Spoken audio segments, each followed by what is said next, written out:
The princess of Mingyue took a liking to my prized steed. She offered to exchange her personal bodyguard for it. The bodyguard's name was Lin Ji. I brought him home, tended to his wounds, and granted him freedom. He also confessed his feelings to me.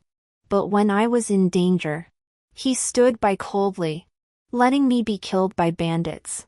You must die so I can return to my master. These were his final words as I lay dying. So when I was reborn, and Princess Mingyue once again offered to exchange a person for a horse, I did not refuse. But this time, I would not treat him as a human being. Thank you for watching. Your support keeps these stories coming. If you enjoyed this story, please like and subscribe for more captivating tales. What story should we tell next? Let us know below. Chapter 1. I had believed Lin Ji would save me, until I was cornered by bandits at the edge of a cliff. 1,000-foot abyss. My legs trembled uncontrollably. The bandits were closing in. They looked in the direction where Lin Ji had used his martial arts to escape. Their smiles twisted with malice. Look. Your lover has abandoned you. With that, they pounced toward me. I had never learned martial arts and couldn't fight off a dozen bandits. It was a desperate situation. So I decided to jump off the cliff. Unfortunately, I failed. The bandit leader grabbed my hair and dragged me back from the edge of the cliff with all his strength. You filthy woman. You dared to try to kill yourself. After saying that, they reached out to start undressing me. I didn't want to be humiliated. With all my strength, I scratched one of the bandits' faces with my fingertips. He flew into a rage. He clenched his fist and struck my face repeatedly. It hurt so much. I don't know how long it lasted. The bandits shouted, "Damn it! You hit her too hard. You killed her." Then, everyone left. As for me, I lay in a pool of blood, clinging to my last breath. I looked at Lin Ji, who was walking toward me. I wanted to ask him why he had deliberately left me behind when the bandits appeared. His martial arts were so powerful. Dealing with the bandits would have been a matter of moments. Yet he had abandoned me. I'm sorry. Lin Ji suddenly spoke. He knelt beside me, looking at me as I lay dying. His eyes filled with guilt. He said again, "But only if you die can I return to my master." These were the last words he spoke to me before I died. How ironic! When I opened my eyes again, I had returned to the day when Princess Mingyue came to visit. I really like this 1,000-mile horse of yours. Lingrong. Please. Let's swap places. The same words. The same scene. In my previous life, Princess Mingyue came to the Chui family to find me and happened to see me practicing horseback riding. She immediately took a liking to my 1,000-mile horse. She even resorted to pleading and even offered to exchange her personal bodyguard for it. As a princess of the imperial family, her bodyguard was carefully trained by the imperial palace, highly skilled in martial arts, and utterly loyal. He was priceless. But I remained unmoved. My father and brothers had already made it clear that although the Chui family was a prominent clan, we still owed the imperial family some respect. Therefore, in my previous life, when faced with her proposal, I ultimately agreed. Originally, I did not want her personal bodyguard. But Mingyue said, "I am not one to take advantage of others. Your 1,000-mile horse is precious, exchanging it for a personal bodyguard is only fair." In her eyes, the value of a personal bodyguard was no different from that of a horse. Before leaving, Mingyue also gave me 2 porcelain bottles. You never know if a secret guard might turn against you. So our royal family usually feeds them poison and distributes the antidote at regular intervals. But since Lin Ji has already sworn allegiance to you, there's no reason for him to be bound by my rules anymore. These 2 bottles contain the antidote. One is for monthly use to suppress the poison in their bodies, and the other is the complete antidote. As for how to use them, You are his new master, do as you see fit. And so, Lin Ji became my secret guard. But I never treated him like a servant. In fact, the antidote that could completely neutralize the poison in his body. After Princess Mingyue left, I gave it to him. He took the medicine. But he didn't leave. Miss. You are so kind. I want to follow you. These were his own words. And so he stayed, becoming my bodyguard. Every month, I gave him double his monthly allowance, along with new clothes and a sword. On a few occasions, he was injured while protecting me. I would personally tend to his wounds, showing him the utmost respect and care. He also spoke highly of me. He even said, "I love you, miss. I want to stay by your side forever." I thought true feelings could be reciprocated, until we suddenly encountered bandits. This time, he didn't save me. Instead, he stood by coldly, watching me be humiliated and killed. Also, he could return to Mingyue after I died. He truly was a heartless traitor. Hatred surged within me. But Mingyue didn't notice. She kept pushing Lin Ji toward me. Lingrong. Just agree. Lin Ji is really quite good. Trading him for your 1,000-mile horse isn't a bad deal. Good, Lingrong. While Mingyue spoke, my gaze involuntarily fell on Lin Ji's face. His eyes betrayed an indescribable resistance. His brows were furrowed, and he kept glancing at Mingyue, clearly unwilling to leave. But his master was sending him away. As a secret guard, how could he refuse? In my previous life, I had never witnessed this scene, so I was unaware of his feelings for Mingyue. But in this life, facing the same situation and the same man, I still did not refuse. All right. I agree to the exchange. After speaking, I looked at Lin Ji, whose face was ashen. Don't you love Mingyue? I will make him love her but never have her in this life. Not only that, in my previous life, I never looked down on him, I gave him respect and freedom. Yet he betrayed me. In this life, I will no longer treat him as a human being. Before Mingyue left, just like in the previous life, he handed me 2 porcelain bottles. I carefully stored the 2 bottles of medicine. But this time, I did not give him the antidote like I did in the previous life. Thus, if he wanted to live, he would have to rely on me. Lin Ji, is that your real name? I had asked the same question in the previous life. But he had not told me the truth. He only said that the dark guards had no names. And Lin Ji was his name. And I was his master. So from then on, he took my surname, Chui. But the truth was, he simply wanted to keep the name Mingyue had given him. As for why he didn't take a surname when he followed Mingyue, he only said, the Imperial clan's surname, how could I, a dark guard, dare to use it? He loved Mingyue, but his status made him deeply ashamed of himself. In my previous life, I told him not to belittle himself like that. But in this life, the same answer, the same self-deprecation, and I couldn't help but laugh out loud. He looked at me in confusion. I told him, someone as lowly as you truly doesn't deserve to bear the imperial surname.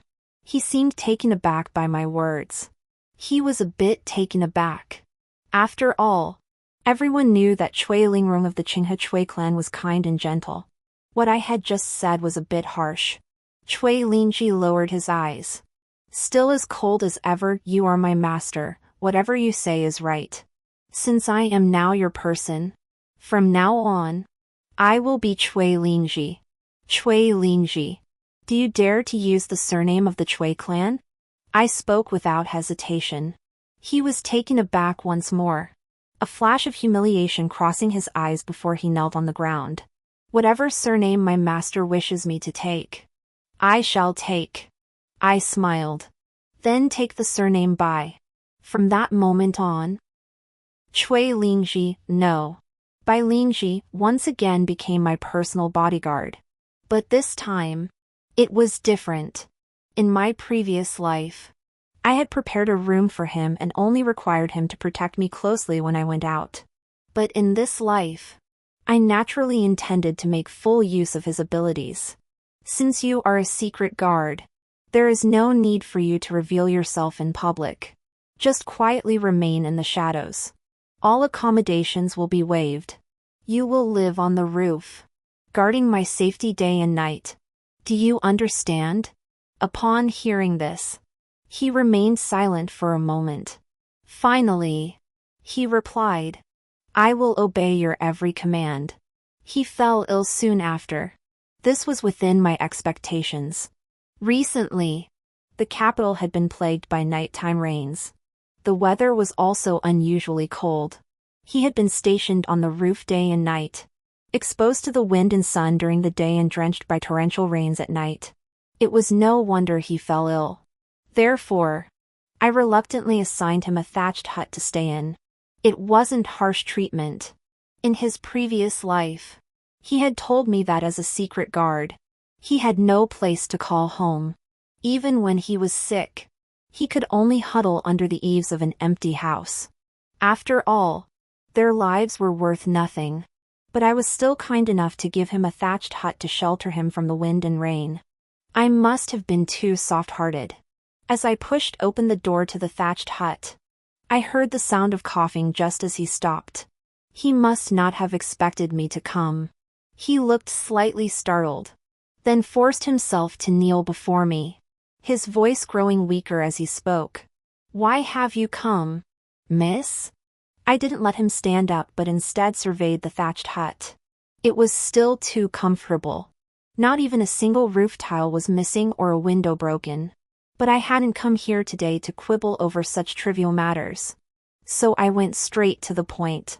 There's a flower viewing banquet in 2 days. You'll accompany me. Hearing this, his brows furrowed slightly. He wanted to refuse. I'm still sick. I'm afraid I won't be able to protect you properly. There probably won't be any assassins at the flower viewing banquet. You can send more servants and guards to accompany you. Princess Mingyue will also be there. I cut him off. As expected. Upon hearing this, Lin Ji's eyes faltered, and a hint of longing flashed in his eyes. Then he spoke again. I will protect you, Mississippi. The change was so quick. It was truly ironic. But I didn't say anything. Just looked at the maid Hongshu at the door and told her to bring in the medicine. I am your master after all. I wouldn't be heartless toward you. Upon learning of your illness, I specifically sent someone to the pharmacy to fetch medicine and had it boiled before dawn. Drink it quickly. My words were gentle. A stark contrast to our first meeting. He too seemed taken aback. As if he couldn't gauge my temperament. I smiled at him again. What? Do you think I'm trying to harm you? He shook his head immediately. Then he said, mistreats me so well, how could I doubt your intentions? I didn't respond but knelt down in front of him. Then I took his hand. Look at this. How did your hand get so injured? Saying this, I took out some ointment from my sleeve. I applied it for him myself. You, even though you're protecting me, you still need to take care of yourself. Understand? Seeing my attitude, he froze again. The look in his eyes toward me was filled with confusion. When our eyes met, he quickly looked away, his ears turning slightly red. Look at him. In my previous life, I treated him with nothing but kindness from the very beginning. Yet in the end, he took my life. Now, I subject him to all sorts of humiliation, then bestow small favors upon him. And he's swayed by it. He's truly a worthless creature. I pretended not to notice and moved closer again, feeling his breathing grow heavy. Lin Ji, remember to take good care of your injuries. After saying that, I turned and left without looking back. But Bai Lingji stared blankly at the direction I had left. On the day of the flower viewing banquet, Lingji's injuries had not yet healed. His face was pale, unable to hide his illness. But I pretended not to notice and ordered him to stay by my side, serving tea to me and Princess Mingyue. Lingrong, I remember you said you couldn't come. Why did you change your mind? In my previous life, I indeed did not attend this flower viewing banquet, because Lin Ji had just arrived at the Chui mansion. I was busy attending to him and needed to prepare many things. So I made an excuse to decline the banquet. Now that I no longer needed to prepare for him, I had free time. So naturally I would attend the banquet. At that moment, in the pavilion, there were only a few noblewomen who were close to me and Princess Mingyue, and Lin Ji, whom I had asked to stay and serve us. Therefore, Princess Mingyue felt at ease and began to share an amusing story. The other day, I went to the South Wind Pavilion, and there were several young women with delicate features. Each of them was quite interesting. Upon hearing this, I and the other noblewomen remained composed. Only Lin Ji was utterly shocked. He had always been stationed within the palace grounds while serving by Princess Mingyue's side. Last time when Princess Mingyue came to the Chui mansion to find me, it was because the secret guards assigned to protect her outside the mansion suddenly fell ill. So Lin Ji had temporarily taken their place. Therefore, he was unaware of this matter. In my previous life, I respected him. I believed our hearts were meant for each other. So I had never gone to such places. But noblewomen keeping male concubines. In this dynasty, it was an incredibly common practice. At that moment, Mingyue turned to me again. Lingrong, you refuse to keep a male concubine and dislike these small establishments. Tell me, what are you thinking? Could it be that you intend to remain chaste for your future husband? At these words, the other noblewomen burst into laughter. Remain chaste? How ridiculous! Exactly. Even the young sons of noble families have maids for their companions from a young age. Yet none of them remain chaste for us. That's right. Anyway, my future husband's official rank is lower than my father's. Even if he knows I'm not a virgin. So what? If he wants to climb the social ladder, he'll have to please me. Everyone chatted animatedly, but I deliberately remained silent. Instead, glancing at Lin Ji, Mingyue quickly noticed my gaze. Following my line of sight, she looked at Lin Ji, caught off guard by her beloved's gaze. Lin Ji's ears turned slightly red, but he forced himself to remain composed. Don't mention it. But your male servant is quite handsome. Hearing this, Lin Ji's back stiffened for a moment. I pretended not to notice and turned to the crowd, smiling. Why tease me? To be honest, I'm not that virtuous. I don't keep a male concubine. It's just that I haven't found one who suits me. In my previous life, I fell for Lin Ji at first sight. So I tried my best to be good to him. Because I wanted him to feel the same way about me. To fall for me. Unfortunately, he was an ungrateful dog who could never be tamed. Hatred surged in my heart. I forced myself to endure it until everyone suggested going to admire the flowers. And I followed them out. This time, I deliberately left Lin Ji behind. I thought he must have wanted to see his beloved. So when Mingyue said her jade pendant had fallen off, a valuable item that needed to be found, I knew it was Lin Ji's doing. But I pretended not to know. I joined the others and scattered to search for the jade pendant. Then I deliberately followed behind Mingyue. Not too close. Not too far. Just in time to see Mingyue walk into the rockery, followed closely by Lin Ji. He approached Mingyue with respect and handed her the jade pendant with both hands. Princess, your jade pendant fell. Mingyue took the pendant, sighed in relief, and then slowly raised her eyes to look at Lin Ji. You are Lin Ji. When he said his name, the corners of his mouth felt oddly bitter. Mingyue seemed not to notice. She nodded absently. You found this princess's jade pendant. I should reward you. What do you want? At those words, Lin Ji's eyes lit up for a moment. I knew exactly what he wanted. He wanted to return to Mingyue's side, silently accompany her, and love her. So he spoke, I wish to continue serving the princess. Although I haven't spent much time with Mingyue, but I understood her personality well enough to know she would refuse. No. The moon furrowed her brows. I've already given you to Cui Lingrong. How could I take you back? You can ask for something else. Lin Ji heard this, bit his lip, and remained silent. His eyes filled with sadness. He seemed to want to say something else. But Mingyue suddenly spotted her close friend in the distance, waved at her, and then left amidst a crowd of maidservants. Before leaving, she only said, you can think about it slowly. As soon as Mingyue left, Lin Ji's face lost its smile, and he stared blankly at her departing figure. I slowly walked forward at that moment.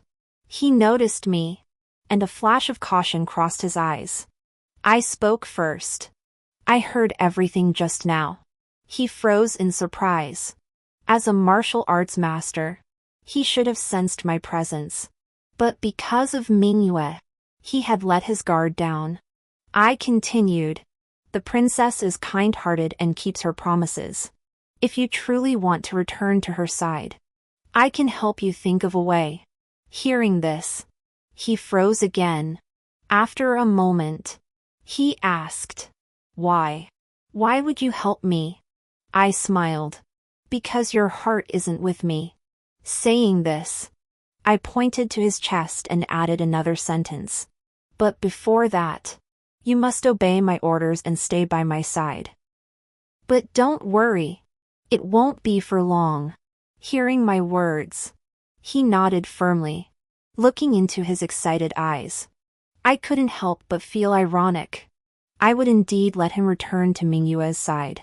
However, on that day, I hope he doesn't regret it.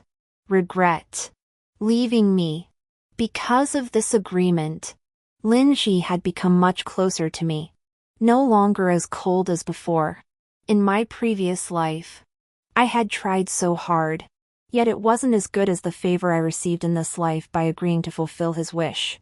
Perhaps being too kind to him was a mistake. So I changed my approach. Since making the promise, I often took him out with me. But unlike in my previous life, I treated him as my personal bodyguard, only calling him when necessary. If danger arises, I always hide behind him. And when assassins appear, I leave without looking back. But with the lessons of the past, I always have a servant follow us whenever we go out. This way, he has no opportunity to harm me. Otherwise, no matter where we go, the Cui clan will stop at nothing to take his life. Occasionally, if I feel like it, I would also let him accompany me to various banquets. This pastry is delicious, try some? After the banquet ended, I handed him the pastry wrapped in a handkerchief. During the banquet, he could only find a place to hide. It wasn't until I finished eating and chatted with my female friends for a while before heading back home that he dared to appear. So he hadn't eaten a single thing all day. He must be starving now. Seeing the pastry in my hand, he seemed taken aback, his eyebrows twitching slightly in surprise. What's wrong? I asked with a smile. Afraid I poisoned it? Lin Ji shook his head quickly. He stuffed the pastry into his mouth, but it got stuck, causing him to cough repeatedly. His face turned pale. I smiled without saying a word. This was the worst pastry on the table, and it was choking him. That's why I saved it for Lin Ji. He frowned, eating the pastry as if he wanted to say something. But when he met my gaze, he said nothing.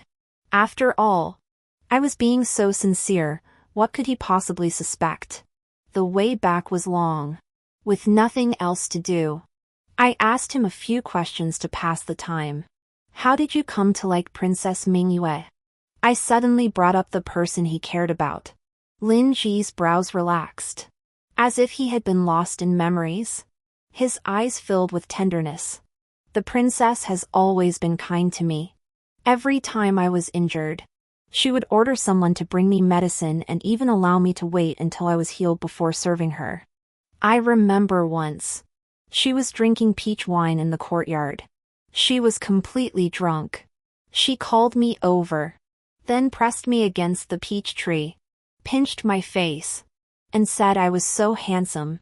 At that moment, I suddenly realized, in my previous life, I had been so kind to Lin Ji, yet I couldn't compare to the fleeting teasing she had given him, which had made him fall for her. How ironic. But I hadn't forgotten my purpose. It was just an act. So I smiled and reached out, then suddenly grabbed his chin while he was still lost in his memories. Then I quickly leaned in close. The carriage was cramped, and I laughed. Do you want to be this close to me now? His body stiffened so much he dared not move, blinking after a moment before nodding. Seeing this, I quickly withdrew my hand and sat upright in the center of the carriage, as if nothing had ever happened. As for Lin Ji, he seemed still dazed from my earlier teasing. His ears still flushed red. In the days that followed, he seemed to be avoiding me, either intentionally or not, until the day I had to attend a banquet. I asked him to accompany me. Sitting in the carriage, he kept his head bowed the entire time, not uttering a single word. However, I had no intention of teasing him this time. After all, there would be assassins soon. The assassins appeared at the exact same time as in my previous life, and an arrow pierced the carriage. In my previous life, we had no time to prepare. This time, the arrow was aimed directly at Lin Ji, and I happened to be looking at him at that moment, just in time to see the arrow. Without a second thought, I threw myself in front of him. Later, I lay in bed for 3 months. It was also during that time, Lin Ji told me, the young lady is very kind. I like her very much. I thought he truly loved me, but I didn't know that he was just saying those kind words out of gratitude. Since he didn't cherish me, this time, when I saw the arrow coming, I didn't move at all, until it pierced his shoulder blade. Lin Ji groaned in pain.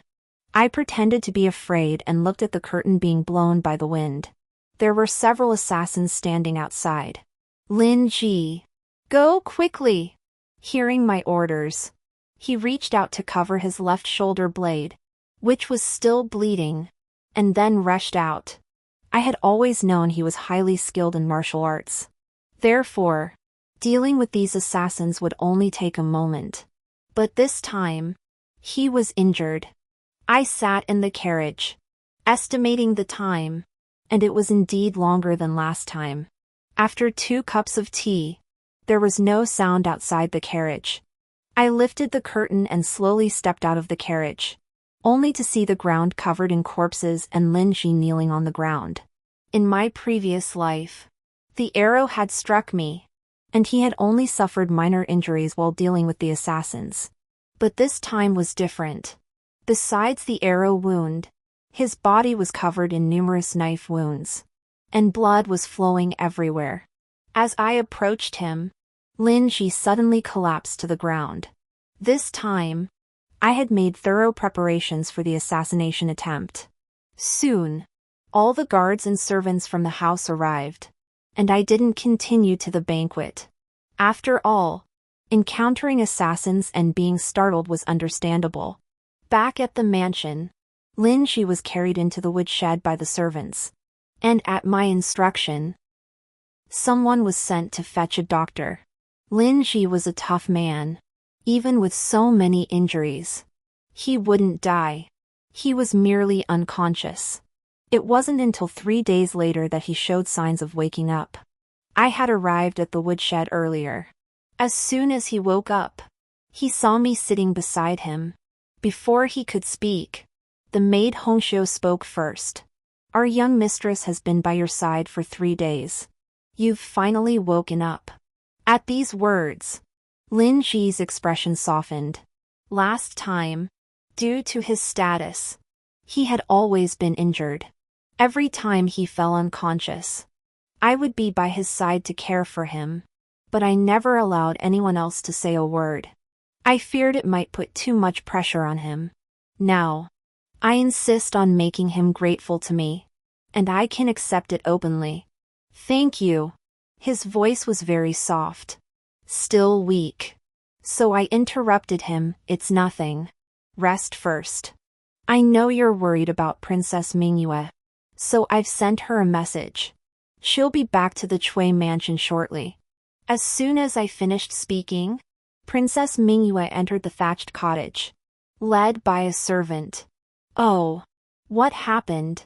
Mingyue covered her mouth and nose, looked at Lin Ji lying on the broken bed, then glanced at me before speaking in a gentle voice. Since you're injured, rest properly. Thank you for your concern, Princess. Lin Ji looked at the woman he loved, but unlike what I had expected, he didn't seem excited. His eyes kept drifting away. I thought, perhaps this was a good sign, until Prince An decided to marry Princess Mingyue to Xiao. By then, Lin Ji had fully recovered. Upon hearing the news, Mingyue rushed to the Chui mansion, threw herself into my arms, and wept uncontrollably. Lingrong, I don't want to marry Xiao. He's just a sickly invalid. But I can't defy my father. What should I do? She cried so bitterly. But before I could speak, Lin Ji, who was standing nearby, saw his beloved crying and couldn't bear it anymore. He rushed over. If the princess is willing, I can take you away. Away? Where? Mingyue was confused. Having lived a life of luxury since childhood, how could she survive if she ran away from home? Lin Ji couldn't hide the pain in his eyes. He spoke softly again. The world is vast. There must be a place for you to stay. As long as you are willing, I will fight the prince for you. In a previous life, there had been a similar scene, but in the end, Mingyue had refused. She told Lin Ji, I am a princess. If I run away from home, I would have to live in obscurity. I refuse to become a commoner who is bullied by others. But this time, I spoke first. Actually, solving this matter is quite simple. Listen to me. Both of their gazes fell on me. It's actually very simple. Just have someone else marry Xiao. So, you're willing to sacrifice yourself for me? Mingyue was clearly emotional. No. Lingrong, we're close friends. I can't let you sacrifice yourself for me. I smiled. But if I don't marry him, you won't be able to escape. Upon hearing this, she no longer tried to stop me, but instead wiped away her tears with a handkerchief, repeating thank you over and over. It wasn't until she had left that Lin Ji spoke up.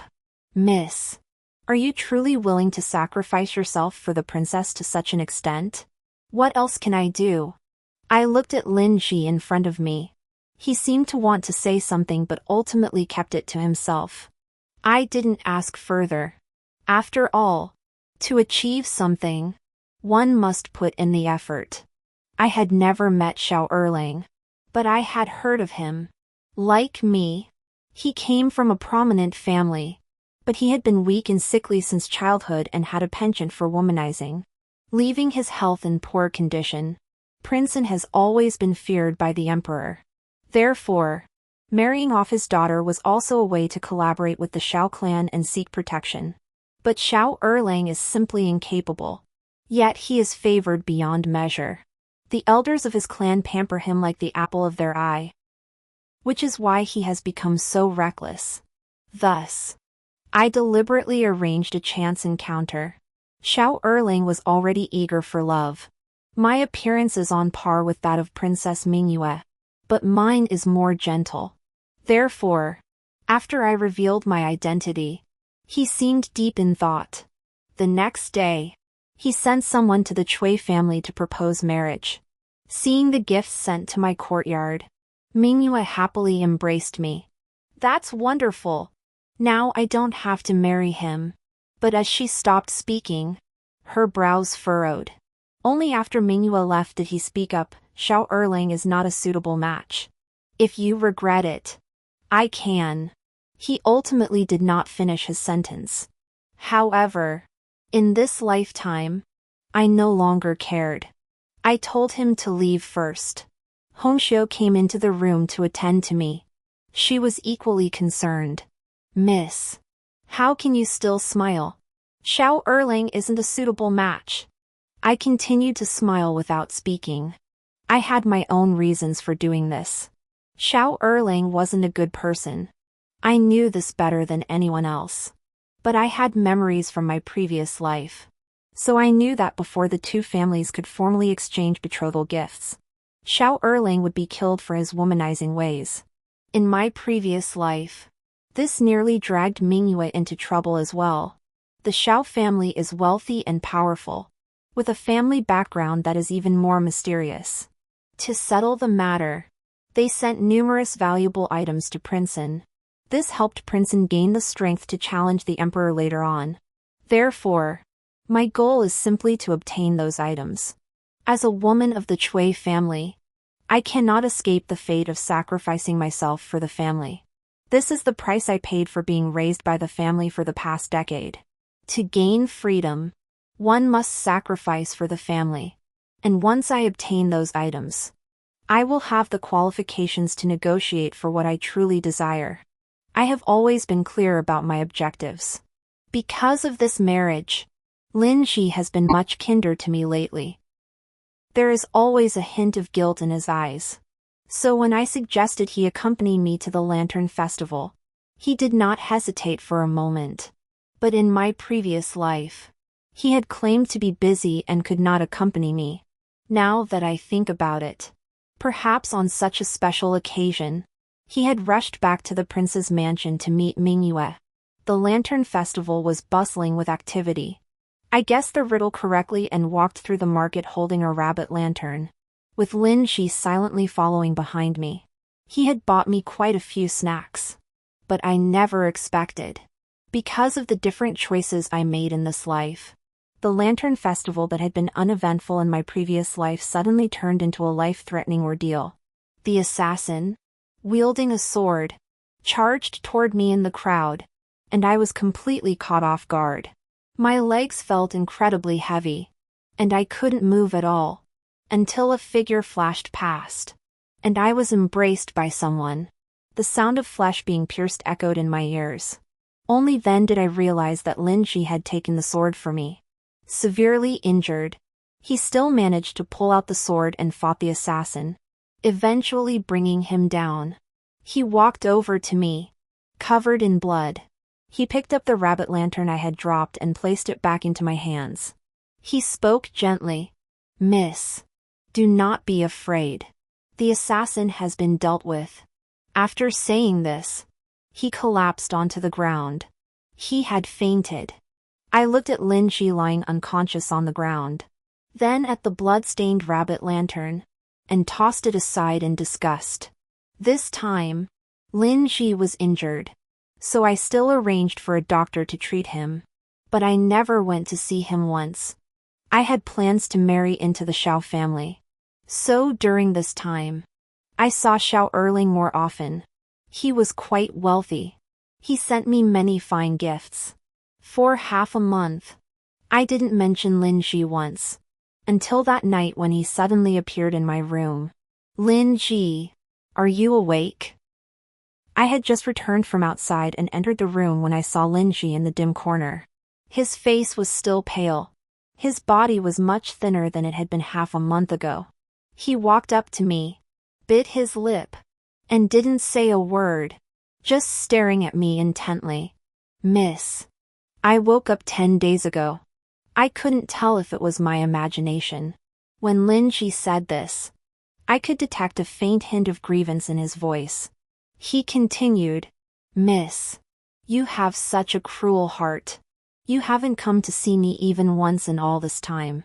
His words made me laugh. "Lin Ji, I am your miss.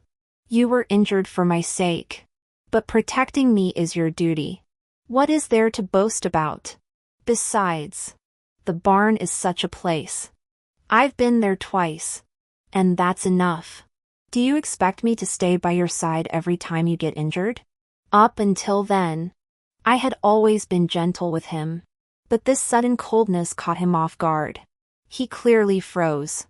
He lowered his eyes, his expression unclear, and his voice grew much softer. "How could I let the young lady stay and watch over me?" "That's exactly what you're doing." I yawned, turned around, opened the door, and gestured for him to leave. "All right. It's already late. You should go back first." After saying that, I walked straight into the inner room, unwilling to have any further interaction with him. He, however, remained motionless. He stood at the door, his eyes fixed on me. After a long time, he finally turned and left. Princeton hosted a polo match. I was among the invited guests. I played polo on the field with Princess Mingyue. It was quite enjoyable. Lin Ji was also present. The polo match lasted half an hour before Princess Mingyue and I returned to the tent to rest. I remember this headpiece. It belonged to a concubine of the previous dynasty. Princess Mingyue stared at the golden hairpin on my bun and couldn't help but exclaim, then reached out to touch it gently. I smiled and replied, "Princess, you have such keen eyes." As I spoke, I reached out to remove one of the golden hairpins and prepared to hand it to her. But for some reason, she didn't catch it, and it fell to the ground, with a large pearl dropping out and getting chipped from the impact. "Oh no! What should we do?" Hearing my exclamation, Mingyue also frowned. Her eyes filled with guilt. "It's all my fault. The polo match went on for too long, and my hand suddenly went weak, so I couldn't hold it steady. Why don't I compensate you with something else?" Hearing this, I looked at her other bodyguard. "This young man looks quite handsome. If the princess is willing to part with him, I'll take him instead." Hearing this, the bodyguard suddenly smiled broadly at me. The princess clearly hesitated, then shook her head. No. I only have 2 bodyguards. I already gave you Lin Ji in exchange for your horse. If I give you Shikino, I won't have anyone to protect me." That was exactly what I was waiting for. So I quickly said, "Then let's do this. You give me Shichi, and I'll return Lin Ji to you. How about that?" Upon hearing this, Mingyue's eyes lit up for a moment. "What? You really like 17? I raised an eyebrow. Could it be that the princess doesn't want to part with him? Mingyue laughed and nodded. "All right. It's settled. You give me back Lin Ji, and I'll give you 17. As soon as she said this, 17 immediately knelt down on the ground. 17 pays respects to his master. As for Lin Ji, he seemed completely caught off guard that I would return him to Mingyue today. The shock in his eyes was genuine. I pushed his arm gently. "I kept my promise to you back then, and now I've fulfilled it." He turned to look at me. His brows furrowed, but he didn't notice the joy in his eyes. There was more he wanted to say, but he couldn't bring himself to speak. But in the end, he said nothing. However, the matter was settled. From then on, Lin Ji was no longer my personal bodyguard. I took the 17th back home. After a brief inquiry, I confirmed that he had no romantic feelings for Mingyue and only wanted to save enough silver to buy a large house. This relieved me. I wasn't afraid that he had no other desires. What I feared was that what he desired might cost me my life. All he wanted was money. And such things. I had plenty in my treasury. As long as he remained loyal, rewards would never be lacking. In that case, I shall first thank the master for his generosity. The 17th spoke again.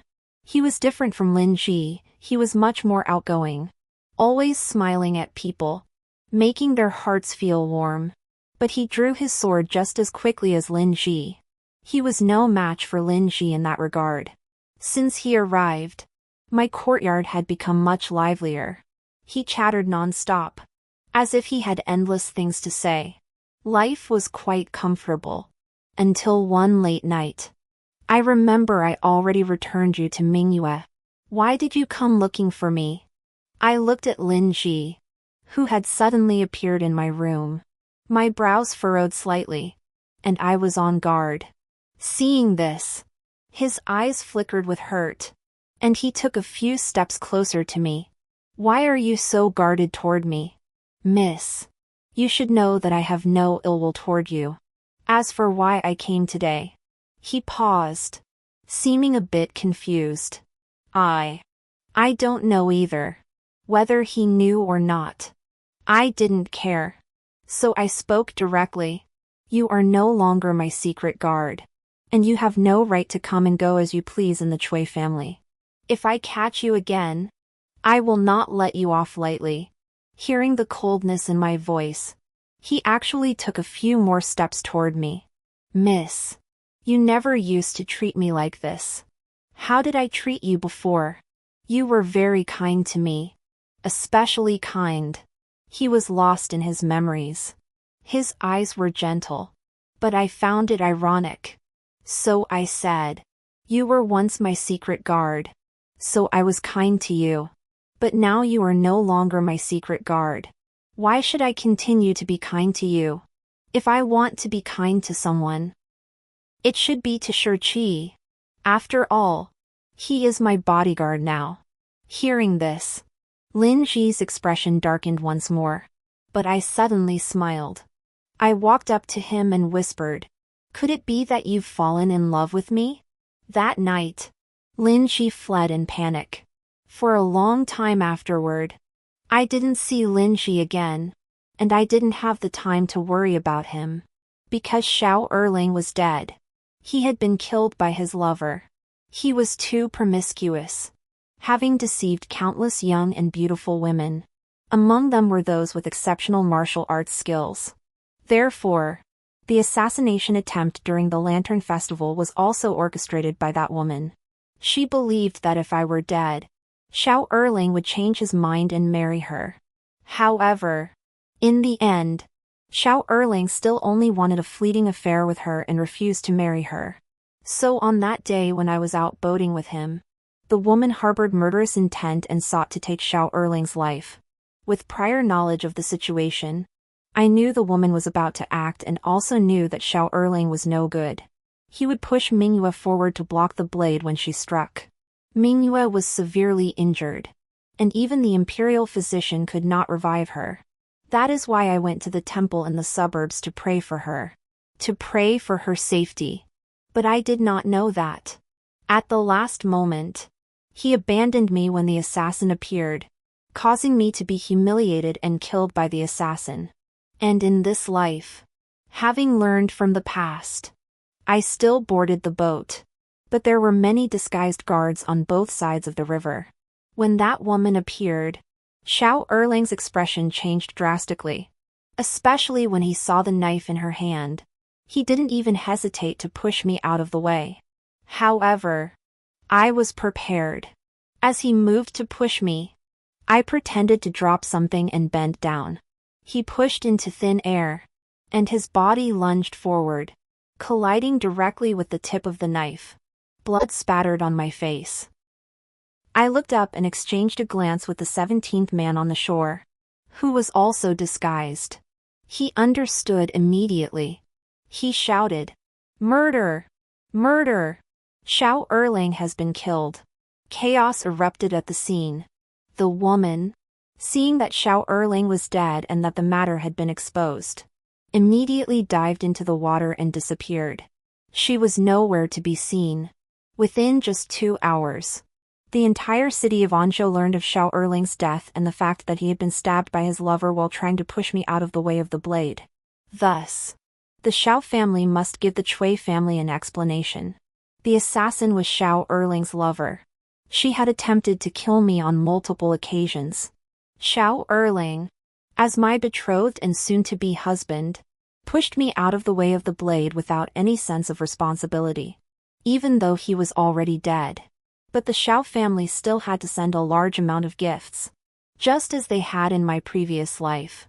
Among them was the mining rights to the copper mountain that my grandfather had requested.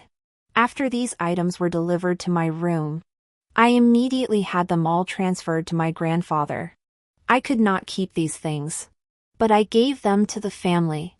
This was a great contribution, and it served as a way to repay the kindness of my upbringing. From then on, Cui Rong, though still a member of the Cui family, no longer had to bear any family responsibilities, especially marriage, because I had already used an unfinished marriage to bring great benefits to the family. From then on, the family granted me freedom. My goal was achieved. I was very happy. Shi spent the entire day in the courtyard accompanying me. He was smooth-talking. The words he spoke were always pleasant to hear. But he had an agenda. He just wanted money. I let him have it. Until that day, when 17 and I went out to listen to stories. He suddenly appeared. "Miss, I've come to realize something." He spoke those words without any context. So I didn't respond. He continued on his own. Before, I couldn't see my own heart clearly. But now I know exactly who I love. "Miss, I'm deeply in love with you and only want to stay by your side for the rest of my life." At this, the 17th laughed out loud before me. "You're such a strange person. Back in the prince's mansion, you always looked down on me. Later I found out it was because you liked the princess. Now that I've left the prince's mansion, the young lady takes good care of me. What? Are you still trying to compete with me?" His words sounded rather pitiful, so I gave him 2 more gold beans. The 17th, who had been so sad moments ago, instantly broke into a smile. As for Lin Ji, he wanted to say more, but I didn't give him the chance. After all, this was his own choice. I had already told him. Let him not regret it. Lin Ji stopped me again. "Miss, do you truly not feel the slightest bit of affection for me?" I looked at him. At this face I once found so attractive. Now, however, I only felt utter disgust. So I said, "I don't like you. I never have." Upon hearing this, Lin Ji's face turned ashen. Mingyu had also come out at some point. Her brows furrowed, and she walked over to Lin Ji. Her tone harsh. "Lin Ji, you lost. Come back with me." It turned out, this was a bet. Princess Mingyu had promised him that if he kept his word, she would let him stay by my side. "I love you and want to protect you. The princess gave me this chance. As long as you say you love me too, even just a little, she'll let me stay by your side." Hearing this, I found it utterly ridiculous. So I repeated myself. "But I've never loved you." Not only that. Lin Ji, you're so despicable. What right do you have to expect me to love you? After saying that, I turned and left. Suddenly, there was a faint sound behind me. The 17th spoke up. "Miss, he's coughing up blood." Hearing this, I didn't turn back. I only said, "That's truly wonderful." After coughing up blood, Lin Ji fell into a coma for a long time. He was trapped in another world. He couldn't wake up. There, he was given to the young lady by the Moon Princess, who treated him very well. He had clearly fallen for her, but he always believed he loved the princess. So when bandits approached, he harbored that terrible thought. allowing the young lady to die at the bandits' hands so he could return to the prince's mansion. Back to the princess. He succeeded. But Lin Ji felt unhappy. The princess was still beautiful. But when he looked at her, he couldn't feel a single ripple in his heart. He always thought of the young lady. The woman who, upon their first meeting, gave him the antidote, returned him to himself, and granted him freedom. Her every glance and smile made his heart race. He finally realized that he had fallen in love with the young lady. But he had killed her. Regret and self-blame consumed him. He stood by the young lady's grave, and the 17th came to mock him, telling him not to put on a show in front of the dead. In the end, he and the 17th got into a fierce fight. In the dream, he ultimately chose to commit suicide at the young lady's grave out of regret. That wicked 17th. After he died, he moved his body away, preventing him from being near the young lady. He hated him so much. If heaven would give him another chance, he would definitely love the young lady with all his heart. It was a dream, yet it was more than just a dream. He suddenly woke up. All the events of his past life had come flooding back to him. And this different outcome from his past life meant that his young lady had also been reborn. But the young lady no longer wanted him. He was terrified, for this was more terrifying than the young lady hating him. So he had to find her. But he was now the secret guard of Princess Mingyue.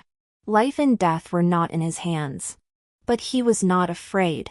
What was there to fear in death? He had to find his young lady, apologize to her, and then be by her side once more. But when he arrived at the Chui mansion, he learned that the young lady had gone on a journey. Shi-Chi had accompanied her. He truly could not find the young lady anymore. Another mouthful of blood and sweetness. As he was about to die, he coughed up a mouthful of blood. He had already been controlled by the imperial family due to the poison, and now he had acted on his own to escape. This life of his was coming to an end. I have never learned martial arts. I cannot fight against a dozen bandits. 17 and I went out traveling. We saw many new things. Mountains and rivers. The scenery beyond the frontier. So many magnificent landscapes that I had only ever seen in books. 17 was very loyal. He had also saved enough silver to buy a large mansion. Then he met a gentle young woman. He fell for her and came to ask me, hesitantly, how to court a young lady. After that, he pursued her for 3 years. The young lady became his wife. As for me, I continued to travel around. Someone from my family sent a letter once, saying that the secret guard of Princess Mingyue had died at the gate of the Chui mansion after coughing up blood. After reading it, I casually threw the letter away. Then I looked at the young man in front of me. He said he had no home and could sell himself to me in exchange for a meal.